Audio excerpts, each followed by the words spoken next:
What will you do? What will you actually do? Deliver like a dealer, take her higher, higher.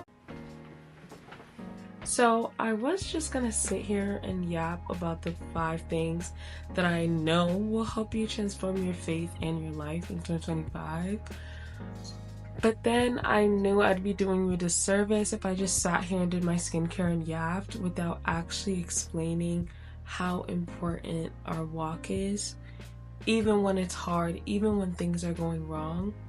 So just to emphasize that all these points are things that I'm also working on, but to more importantly emphasize that just because you do all these things, or just because you have your perfect 20-step plan or 10-step plan, or you've planned out the next 12 months, doesn't mean everything's going to be perfect. It doesn't mean that things are always going to go your way, and that's okay. But we take these things and we just hope that whatever we do is according to His will. And if it's not in His will, then He checks us accordingly, okay? Sometimes God just puts you in isolation seasons. Whatever it is that your dream is that you're reaching for, it's not time.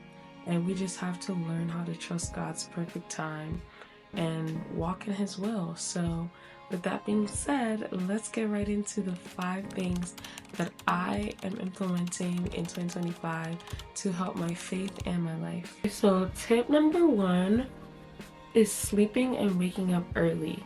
Okay, this one is a doozy. I can't even lie, because I am a night owl through and through. I can stay up until 5 a.m. when I should be waking up at 5 a.m. Yeah, and that's the problem. Quickly, we're changing that. Yeah, we're waking up at 5 a.m. this year, girlies. We're not... Okay, 5 a.m. is a drag. More like 6, 7 a.m. Like, I don't want to wake up past 9 a.m., right? Like, I want to get a whole day's work in before my day even begins. When I actually get to implement that, I love that feeling. Again, I just need to get my rest. Like, I just never let my body fully rest. I always wake up after 3 hours, 4 hours, 5 hours of sleep, and it's just not healthy for us. It's just not healthy. It's not the way our bodies work. So yeah, number 1 is definitely sleeping and waking up early. So important. We take sleep for granted so much, especially when we were kids. I remember I'd be like, no, I want to stay up. Now I'm like, no, I want to sleep. But it's like I have to stay up because I have work and I have content to do and all this other stuff. And it's like, yeah, will be sleeping early this year. So for me, number 2 is definitely quiet time. Quiet time is so important. Just setting aside time to just talk to God and build your relationship and just sit with Him, talk with Him, let Him know your concerns, let Him know your heart's desires, or simply just say thank you. Like, literally give Him the adoration for who He is. Just dwelling in His presence. That time is just so important. We often emphasize quantity over quality, but I think it's so important to actually just find the time instead of worry about how much time you're spending. So if you're with Him for 30 hours but you're not actually building a relationship or communicating, then you're not really doing anything more than the person who actually sat and dwelled and really sought God for 30 minutes, you know?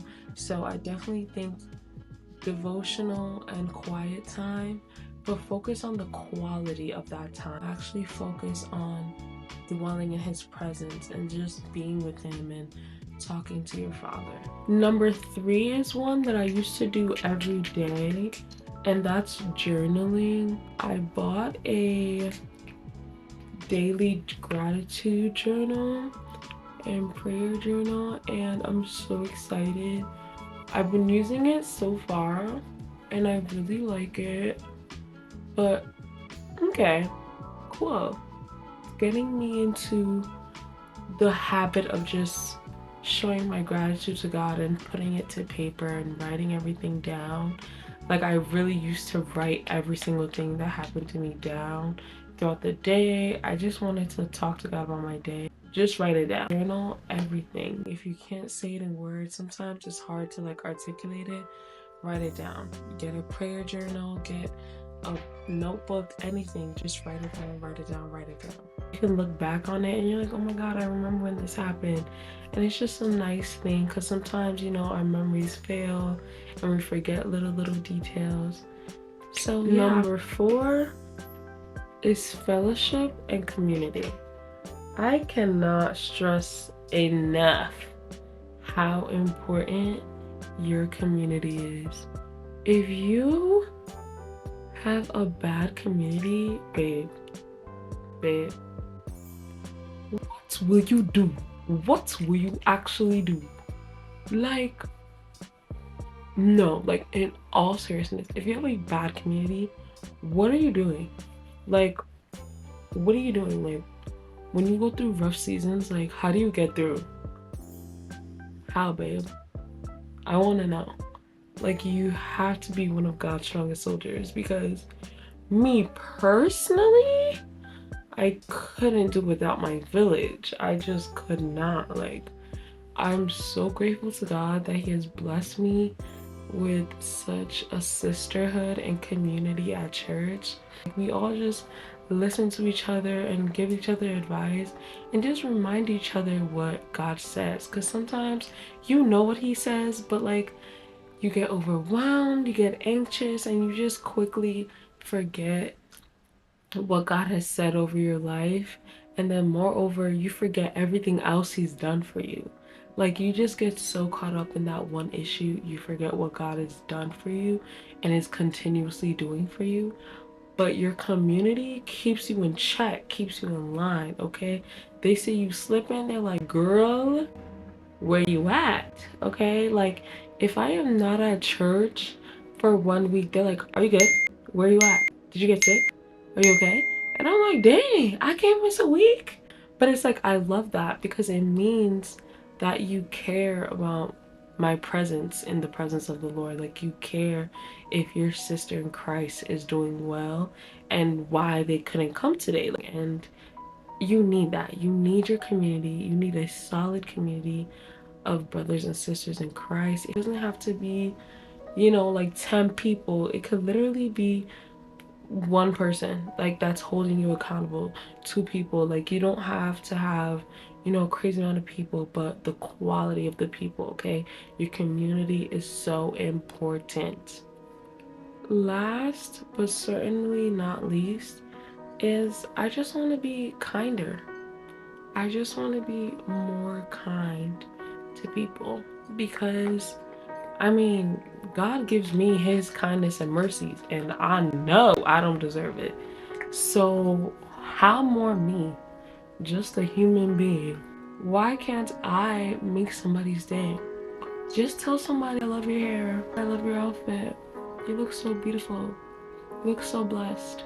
Like, those little things seem so small and like unimportant, but you literally never know what somebody's going through. Like, you literally could save somebody's life just by telling them how important they are in this world and how beautiful they look and all those things. Like, just be kind to people. Just be more loving, be more open.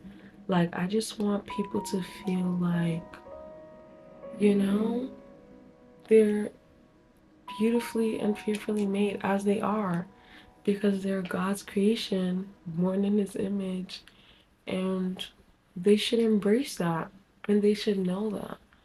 Alright, love, so that's it for my 5 habits that I think will transform you in 2025, in your faith and your life. Thank you so much for watching. Please don't forget to like, comment, and subscribe. And let me know down below any habits that you're taking into 2025. These are the results after the skincare. All the products that I use will be linked down below. As always, you're fearfully loved and beautifully chosen. Bye. So my cat wanted to make a formal debut. Say hi, Shadow. Say hi, mamas. Okay, now she wants to be shy.